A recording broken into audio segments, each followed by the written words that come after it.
नमस्कार. हिंदुस्थान पोस्ट मध्ये आपलं मनपूर्वक स्वागत.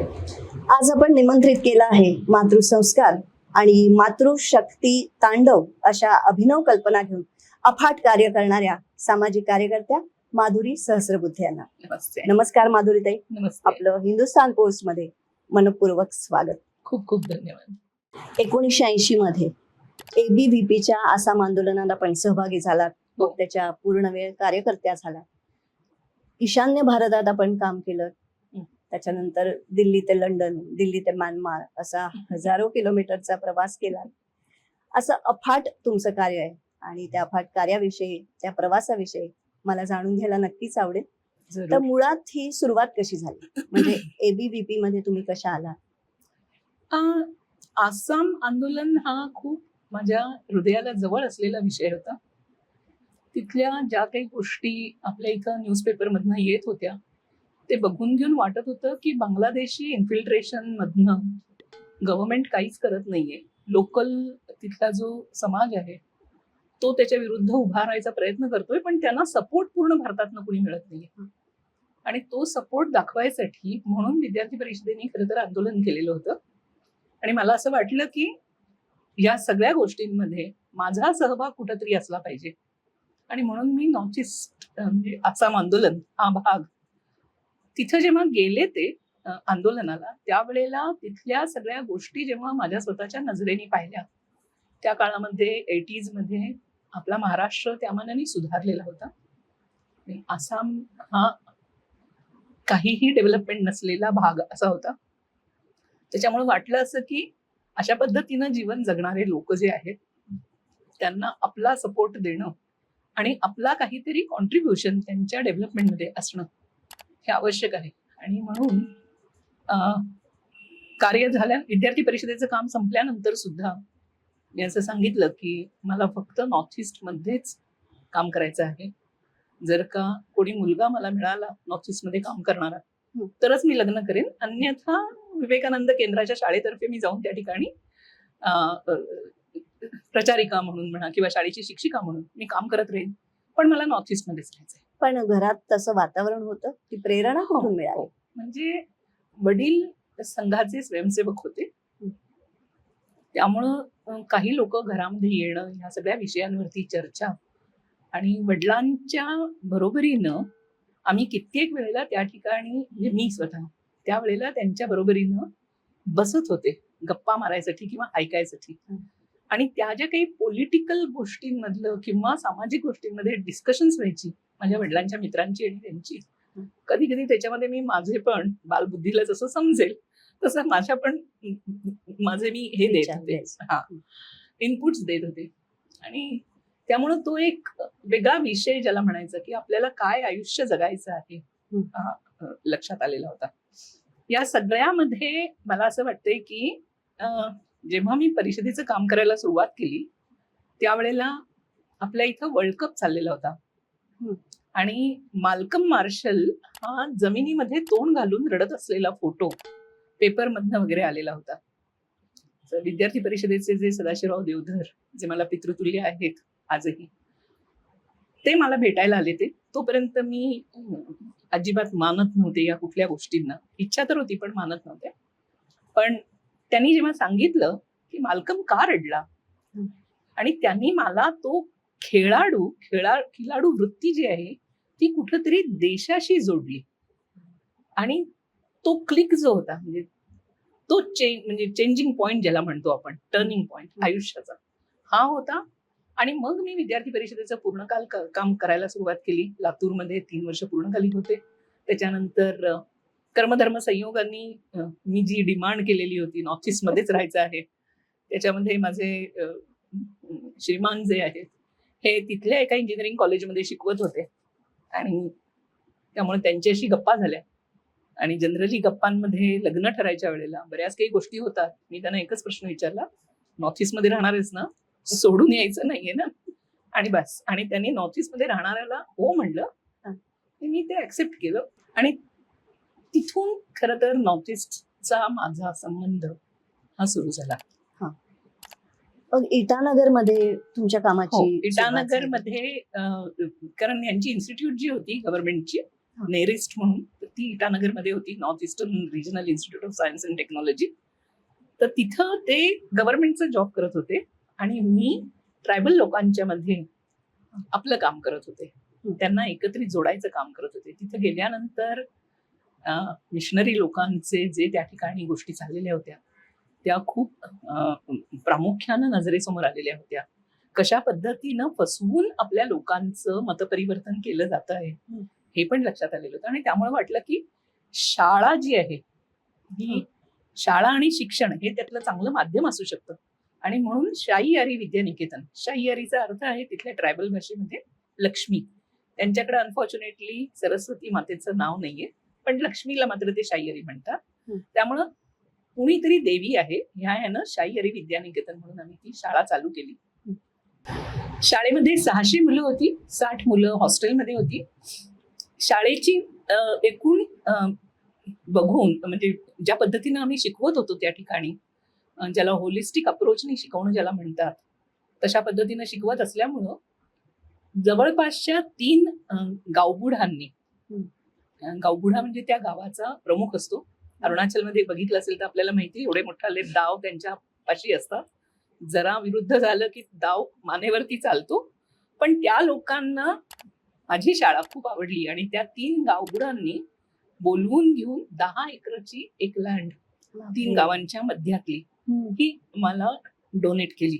डोनेट केल्यानंतर त्या ठिकाणी मोठ्या प्रमाणामध्ये शाळा चालू केलेली होती. तोपर्यंत केंद्रीय विद्यालय पण त्या ठिकाणी चालू झालेलं होतं. आणि त्याच दिवसांमध्ये आसाम अकॉर्डच्या अंतर्गत आसाम गुवाहाटीमध्ये IIT चालू झालेलं होतं. आणि माझे श्रीमान जे आहेत ते IISc बेंगलोरचे डॉक्टरेट असल्यामुळं साहजिकच त्यांना बोलावणं आलं की तुमच्यासारखी माणसं IIT गुवाहाटीसाठी हवी लागतील, तुम्ही अप्लाय करा. त्यांनी अप्लाय केलं आणि त्या ठिकाणी त्यांना तो जॉब मिळाला. म्हटल्यावर मला ह्या सगळ्या गोष्टी ज्या होत्या शाळेच्या त्या सोडून टाकून मी तिकडे गेले. बरेच जणांनी सांगितलं की एवढी चांगली शाळा चालती आहे तर इथंच राहा.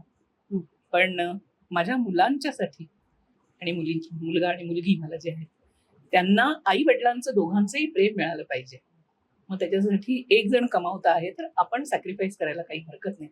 अशा दृष्टीने नोकरी ती शाळा सोडली आणि आसाममध्ये आम्ही शिफ्ट झालो. आसाममध्ये शिफ्ट झाल्यानंतर त्या ठिकाणी पण काहीतरी करायचं हे होतंच, कारण त्या काळामध्ये तिथं ULFA, United Liberation Front of Assam, हे खूप चाललेले होते आणि खरंच भयानक परिस्थिती होती. तर त्या उल्फाच्या या सगळ्या बॅकग्राऊंड वरती कधी कधी उल्फाचे लोक खेडेगावातनं जे कोणी त्यांचे खबरे असतील त्यांना अचानक रात्री गोळी मारून घेऊन त्यांचं जीवन संपवून टाकायचे आणि ते घर जे आहे ते घर रातोरात रस्त्यावरती यायचं. म्हणून मग आम्ही विचार असा केला की मी आणि कारण मला तर सोशल ऍक्टिव्हिटीज मध्ये होतं, मला काही जॉब कुठं करायचा होता, त्यामुळे मी विचार केला की अशी कुठली तरी संस्था आपण चालू केली पाहिजे.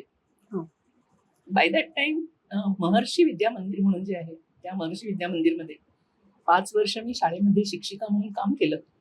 शिक्षिका म्हणून काम करत असताना लोकल भाषा जी आहे आसामीज ही खूप चांगल्या पद्धतीनं शिकले. पहिले 6 महिन्यातच शिकले.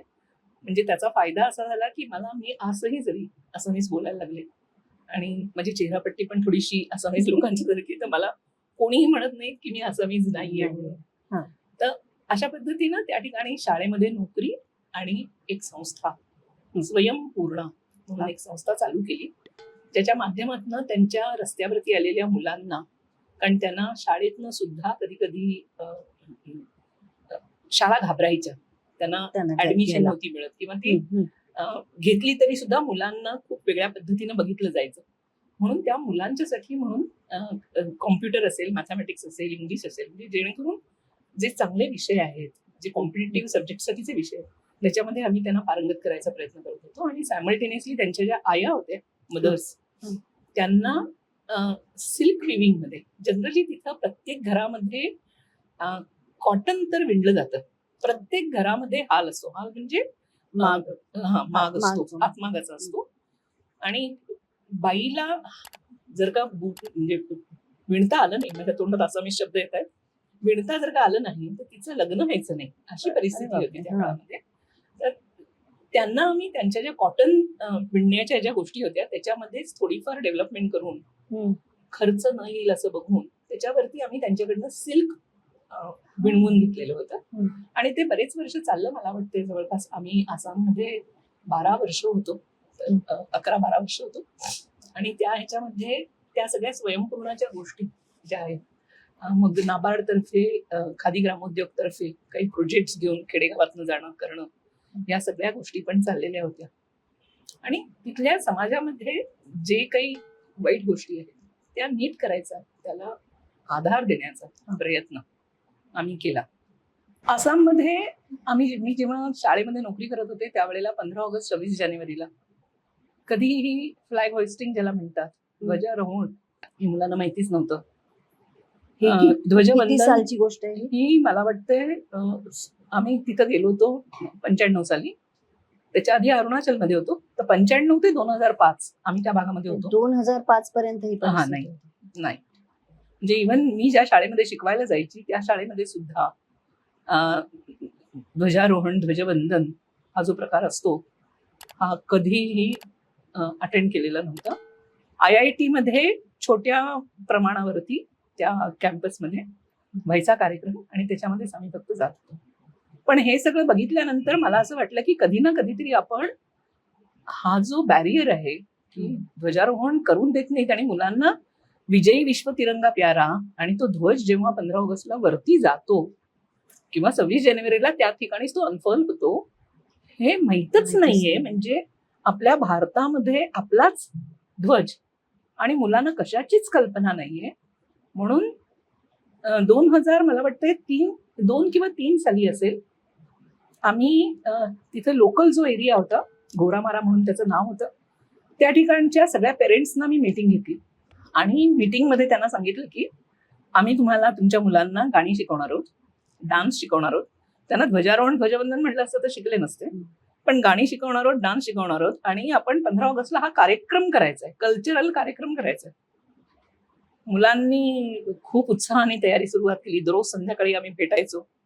माझ्याबरोबर IITतल्या काही जणी बायका पण जोडल्या गेलेल्या होत्या आणि सगळे प्रकार झाले. आई वडिलांच्याशी गप्पा झाल्या, बोलणं झालं. त्यांनी पण हो म्हणून सांगितलं करा म्हणून. शाळेच्या एका तिथली जी प्रायव्हेट नाही, गव्हर्नमेंटची शाळा होती, त्यांना सुद्धा आम्ही आदल्या दिवशी प्रिन्सिपलना भेटून सांगितलं. त्या पण म्हणल्या हो चालेल. आणि दुसऱ्या दिवशी सकाळी सगळी मुलं 5:30-6च्या दरम्यान हातामध्ये फुलं घेऊन रांगोळी म्हणजे पीठ, पिठाचं. तांदळाचं पीठ असं घेऊन रांगोळी काढायसाठी आणि डेकोरेशनसाठी म्हणून शाळेमध्ये पोहोचले आणि प्रिन्सिपल शाळेतनं गायब होती. प्रिन्सिपलनी परवानगी दिली नाही.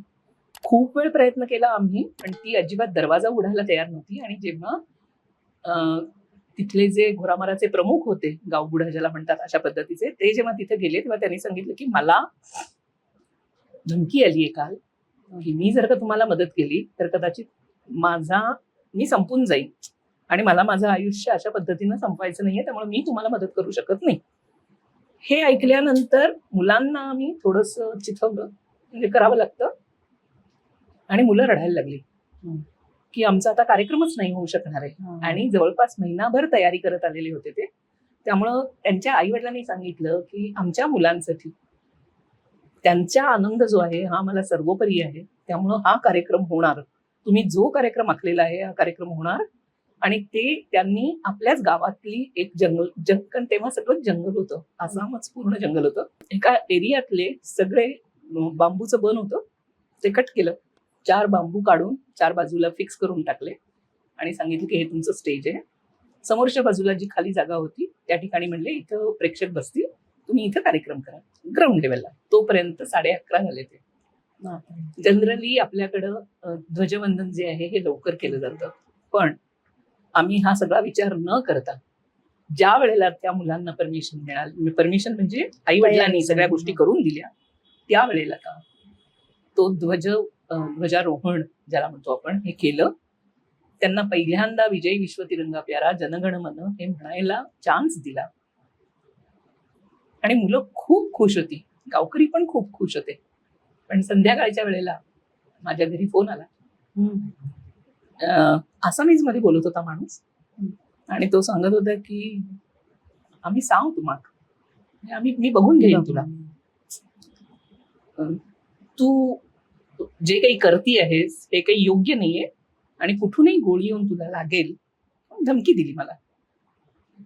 फोनवरती असल्यामुळे मी त्याच्याशी आसामीज मध्ये बोलत होते. आसामीज मध्ये जेव्हा बोलायला लागले तेव्हा त्याला खात्रीच नव्हती की मी ती माधुरी सहस्रबुद्धे आहे म्हणून, म्हणजे मराठी बाई आहे म्हणून. त्यामुळे तो 10 वेळेला मला विचारत होता की तुम्ही कोण असा, तुम्हाला नाम की.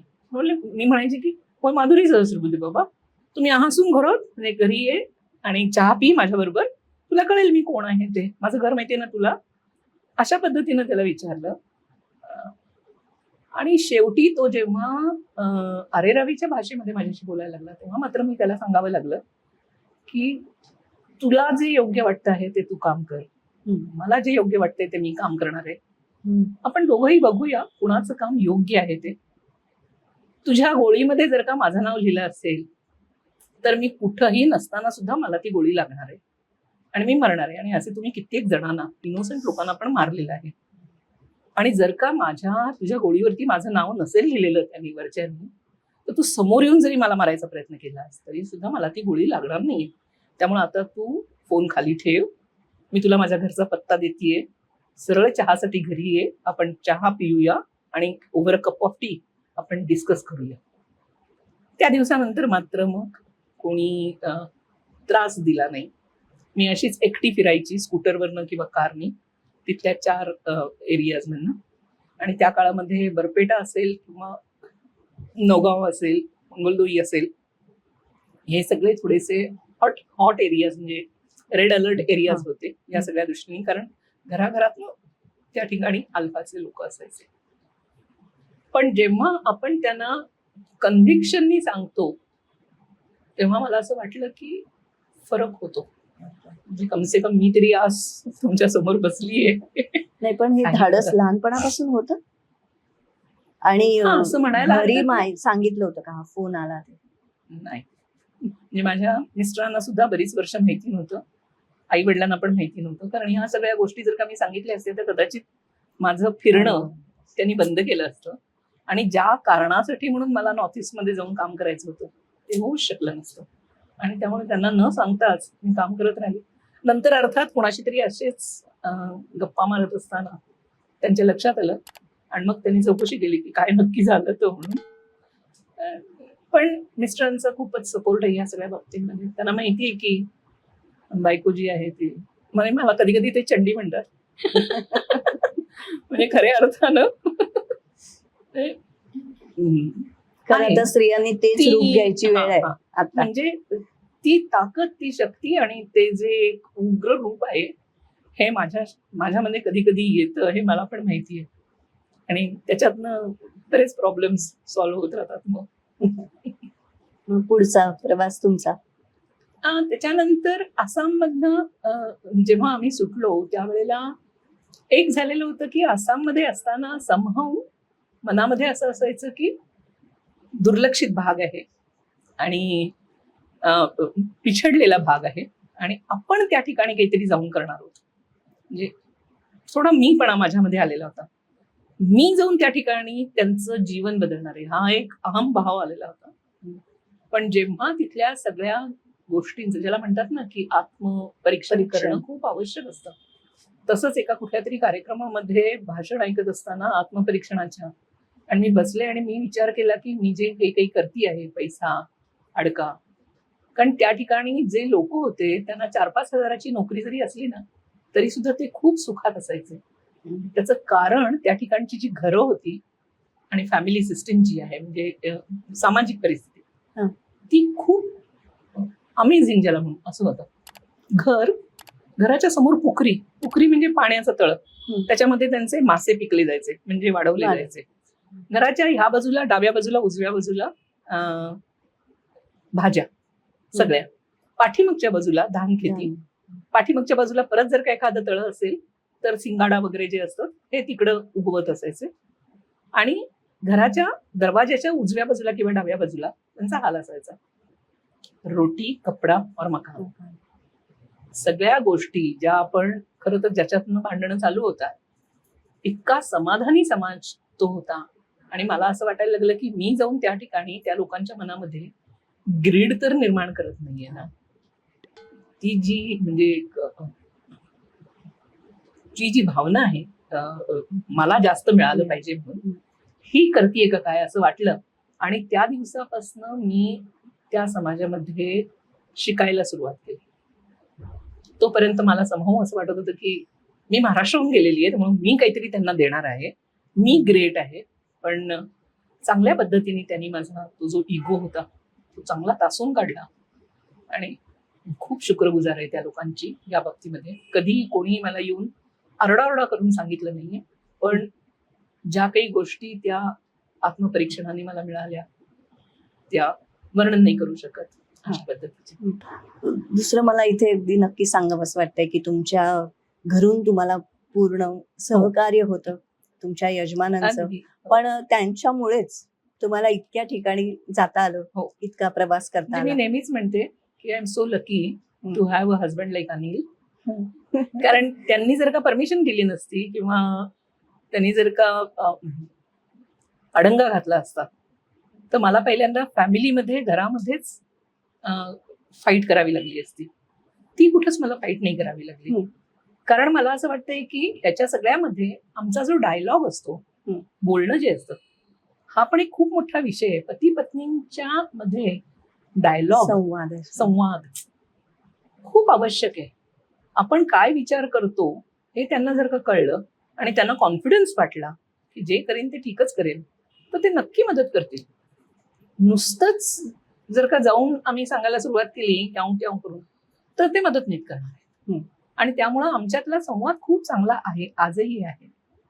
आणि त्यामुळं मला वाटतंय की कॉन्फिडन्स त्यांना जो आहे मी करेन हे सगळं या बाबतीमध्ये तो आहे. दुसरं असं की तुम्ही म्हणालात की मी एका ठिकाणाहून दुसरीकडे गेले, त्यावेळेला मी ते सगळं सोडून मागे सोडून गेले, पण त्या ठिकाणी तुम्ही परत गेलात का? ते हो. त्या संस्था कशा चालल्या आहेत? हो. अजूनही त्यांचं काम चालू अगदी. आहे का? हा. म्हणजे अरुणाचलमध्ये विवेकानंद केंद्राने आमची शाळा घेतली. आज त्या ठिकाणी जवळपास 3000 विद्यार्थी शिकतात. आमचं जी जागा होती 10 एकरची त्याच्यामध्ये त्यांनी ऑफिस आणि त्यांच्या बाकीच्या सगळ्या जे ऍडमिनिस्ट्रेशन 2,500ची 3,000ची संख्या आहे म्हणजे ती घेतलेली आहे. आणि पायथ्याला त्यांनी नवीन जागा घेतलेली होती आणि तिथे शाळा उभी केलेली होती. तर मी त्यांना पण जाऊन भेटते. विवेकानंद केंद्राशी आजही आमचा चांगला रॅपो आहे, कॉन्टॅक्ट आहे. कदाचित म्हणूनच परमिशन जी मिळाली विवेकानंद रॉक मेमोरियल वरनं 500 जणींना घेऊन जाऊन तिथनं काही म्हणायचं, त्याचाच कदाचित भाग असेल. कारण माझ्या कामाबद्दल त्या लोकांना माहिती आहे, त्यामुळे ते झालं, शक्य झालं. शाळेमध्ये एअरफोर्स स्कूलला जाऊन तिथं काही बघणं ह्याच्यासाठी एअर कमोडरची परमिशन लागते. आणि सध्याचे एअर कमोडर मला काही ओळखत नाही, त्यामुळे मी कधी पुण्यात आले तरी सुद्धा तिकडे गेलेली नाहीये. पण टीचर्सची आजही कॉन्टॅक्ट आहे. काही स्टुडंट्स जे आहेत त्यांच्याशी फेसबुक असेल, व्हॉट्सअप असेल, त्यांची लग्न ठरली की मॅडम यायचं आहे तुम्हाला म्हणून सांगणं असतं, या सगळ्या गोष्टी चालतात. ते सगळं झाल्यानंतर मग परत माझ्या मिस्टरांनी जॉब बदलला आणि परत ते पुण्याला आले.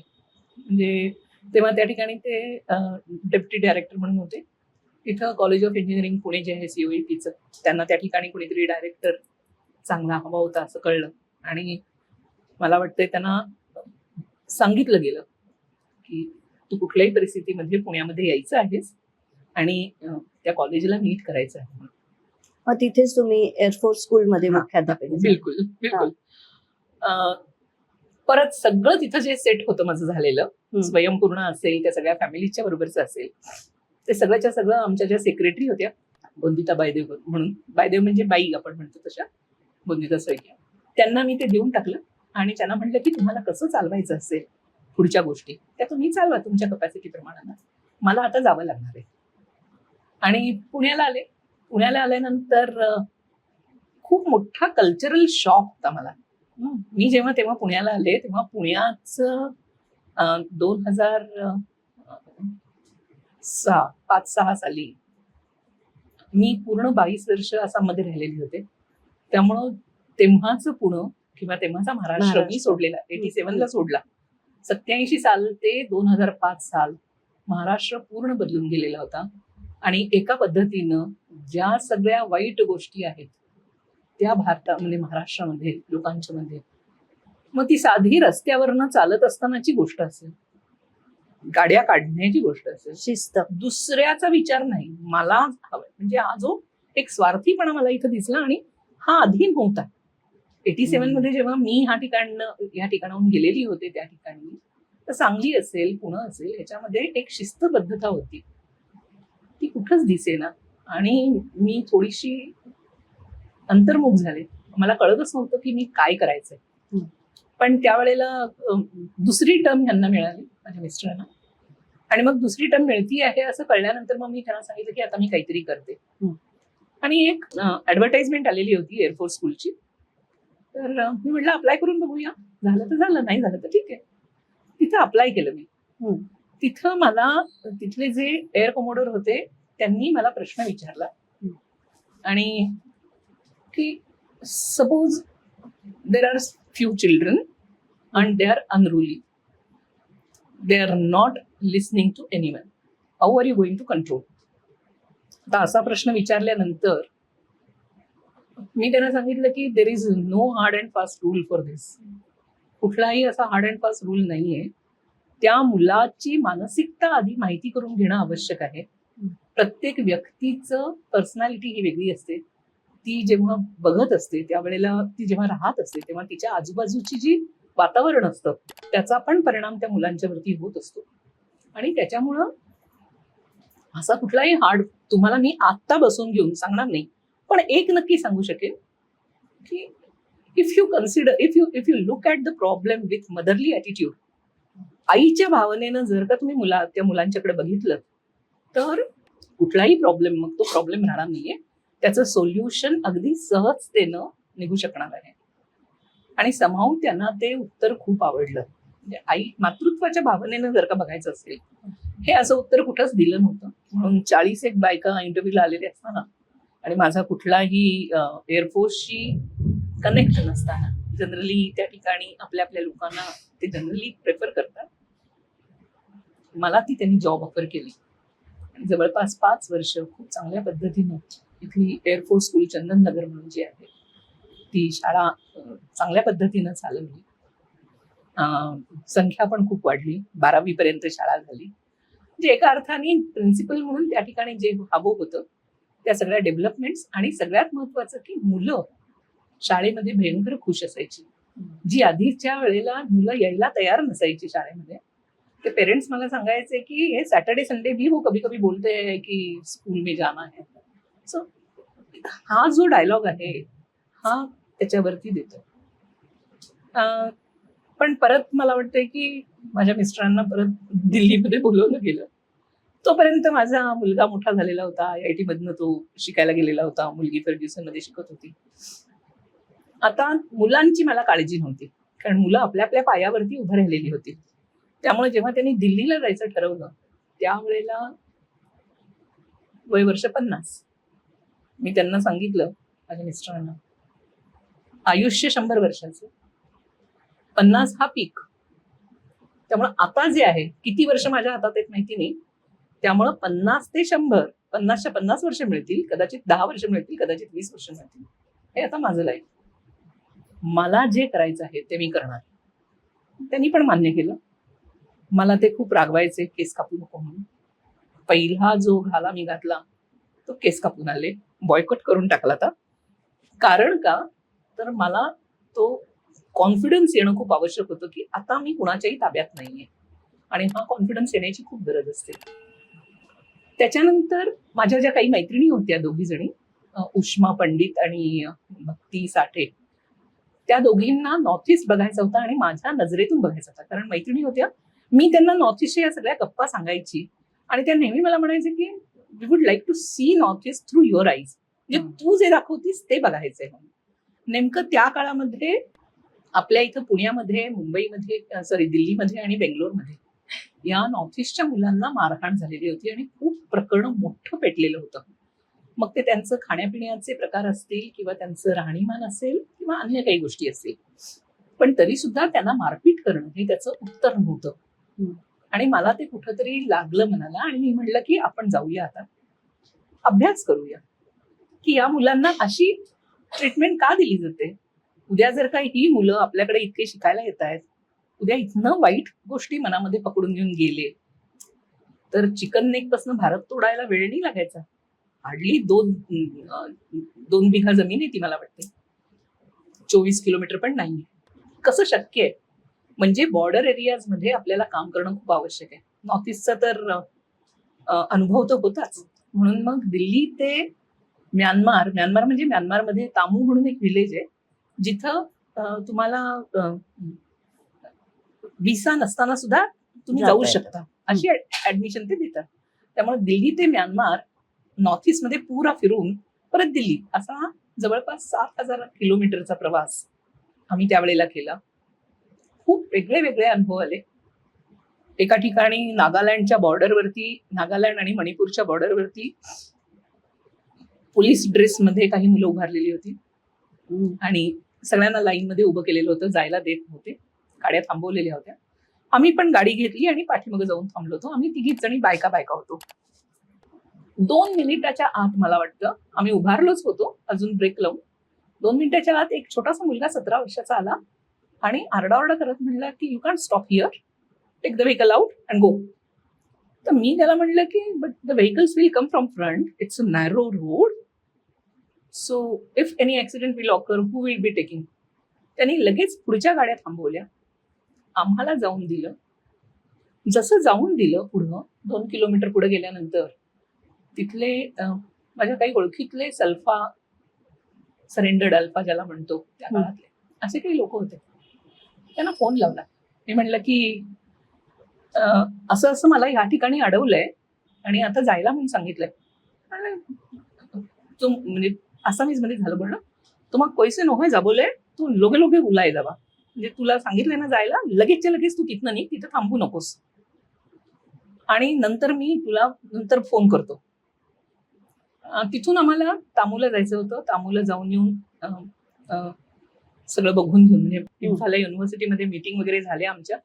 तिथून दुसऱ्या दिवशी तामूला गेलो होतो म्यानमारमध्ये.